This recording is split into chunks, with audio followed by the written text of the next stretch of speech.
Salut les aventuriers de l'hypnose, bienvenue pour le jour 22 de ce défi 30 jours d'auto-hypnose à partager avec vous. Alors aujourd'hui je vais vous parler d'une technique d'auto-hypnose qui fait un peu couteau suisse. C'est la technique dite du tableau. Alors qu'est-ce que c'est que cette technique là? Je vais vous expliquer ça tout de suite. Vous allez donc commencer comme d'habitude votre séance d'auto-hypnose par une technique d'induction, histoire d'induire cet état d'hypnose. Vous choisissez la technique de votre choix.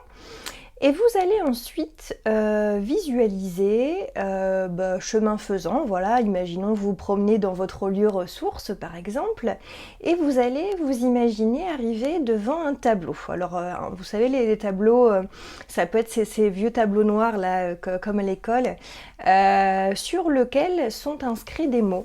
Alors ces mots, vous allez voir, ce sont des mots qui se rapportent à la chose qui vous préoccupe, votre problématique du jour. Je vais prendre un exemple pour illustrer ça, ce sera plus parlant. Admettons que votre objectif de la séance, c'est de retrouver de l'énergie parce que vous vous sentez fatigué, faible, etc. Vous pouvez tout à fait imaginer que sur ce tableau se trouvent écrits les mots faible ou faiblesse ou fatigue par exemple. Donc des mots qui se réfèrent en fait à la sensation que vous avez, à l'état dans lequel vous vous trouvez actuellement au début de votre séance d'auto-hypnose.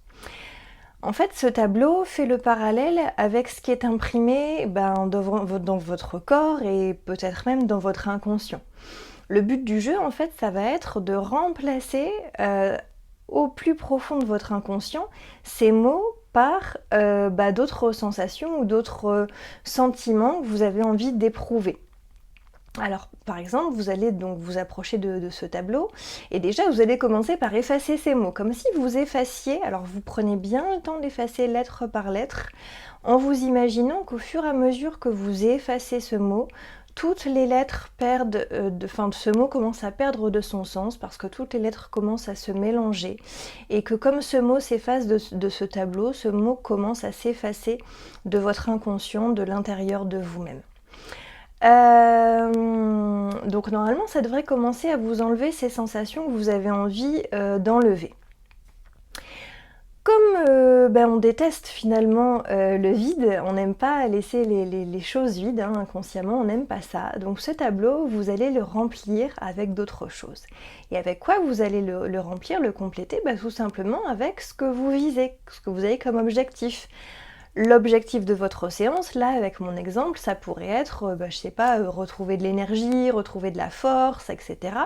Donc vous pourriez tout à fait écrire les mots énergie et force sur ce tableau. Alors n'hésitez pas vraiment à y mettre des détails, imaginez vraiment le petit chiffon qui est posé qui vous permet d'effacer les mots au tableau, d'imaginer une jolie craie de la couleur de votre choix pour noter les mots, et de la même façon qu'en effaçant les mots au tableau, ces mots s'effacer de votre inconscient, et bien de la même façon, quand vous allez noter ces mots, vous allez vous suggérer que le fait d'inscrire ces mots au tableau va les inscrire au plus profond de votre inconscient et va provoquer l'effet désiré. Alors si vous voulez remplacer les mots par une phrase, c'est possible, un peu comme, un peu comme une promesse que vous faites à vous-même. Aujourd'hui, je me sens de mieux en mieux et je suis en pleine possession de mes moyens. Enfin, je sais pas, vous mettez la phrase que vous voulez. Et ce qui peut être sympa avec cette technique du tableau, c'est ensuite d'utiliser ce qu'on appelle une technique de futurisation. Alors la technique de futurisation, je vous en ai déjà un petit peu parlé quand j'ai parlé de la technique du cinéma. C'était le jour 19, me semble-t-il. Je vais juste vérifier que je vous dis pas de bêtises. Voilà, c'était bien le jour 19, donc c'était il n'y a pas tellement longtemps.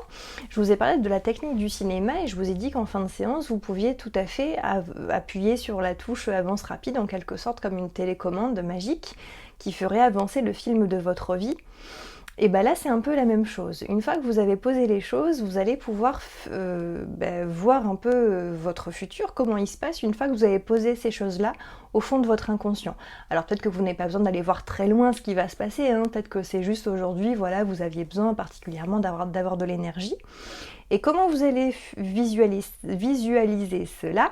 Eh bien vous pouvez tout à fait, par exemple, utiliser cette fameuse technique du cinéma. Je vous rappelle, hein, vous allez projeter en fait le film de votre vie sur grand écran.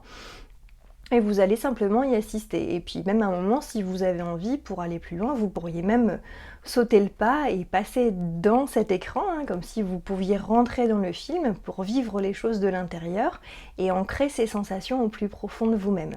Vous pourriez aussi, pour visualiser cette futurisation, vous pourriez tout à fait imaginer comme une fenêtre. Je sais pas, là, une fois que vous avez fait votre technique avec le tableau, vous vous imaginez, voilà, je sais pas, une petite cabane, enfin ce que vous voulez, avec une vitre à travers laquelle vous pourriez visualiser vous-même en train de réaliser les choses que vous avez prévu de faire dans la journée, par exemple, ou dans le futur que vous avez projeté. Et possédant toutes les sensations, toutes les émotions, toutes les forces que vous avez écrites sur ce tableau. Et puis vous pourriez tout à fait à un moment passer de l'autre côté de cette fenêtre pour vivre les choses de l'intérieur. Enfin voilà, cette technique du tableau, elle peut servir à plein de choses. Là, je vous ai parlé, je sais pas, d'une sensation d'énergie que vous aimeriez retrouver, mais ça peut être aussi une sensation de confiance en vous. Par exemple, vous avez quelque chose à faire prochainement, vous manquez un peu de confiance en vous, vous avez un projet à mener, ça vous met un peu mal à l'aise. Vous pourriez tout à fait utiliser cette technique du tableau en projetant ensuite votre futur et voir comme vous menez d'une main de maître votre projet. Après, cette technique-là, en cabinet, on l'utilise parfois pour tout ce qui est lié aux addictions. Parfois, on figure sur le tableau le mot cigarette, puis un peu ce que nous a dit la personne, hein, ce que ça représente pour elle. Est-ce que c'est un besoin? Est-ce que c'est une envie? Est-ce que c'est, je sais pas, un moyen pour enlever le stress? Enfin voilà, tout un tas de choses. Et puis on efface cette addiction du tableau et on la remplace par autre chose. Enfin voilà, ça peut être utilisé pour vraiment beaucoup de choses. Encore est-il que pour le sujet des addictions, comme je vous l'ai déjà dit, l'auto-hypnose, moi je pense que ça peut être utile, mais peut-être en complément d'un accompagnement, quel qu'il soit, hein, qu'il soit un accompagnement par l'hypnose ou par autre chose. Mais voilà, l'auto-hypnose peut peut-être venir renforcer quelque chose, mais je pense que c'est bien aussi d'avoir un avis extérieur en cas d'addiction à la cigarette ou à autre chose.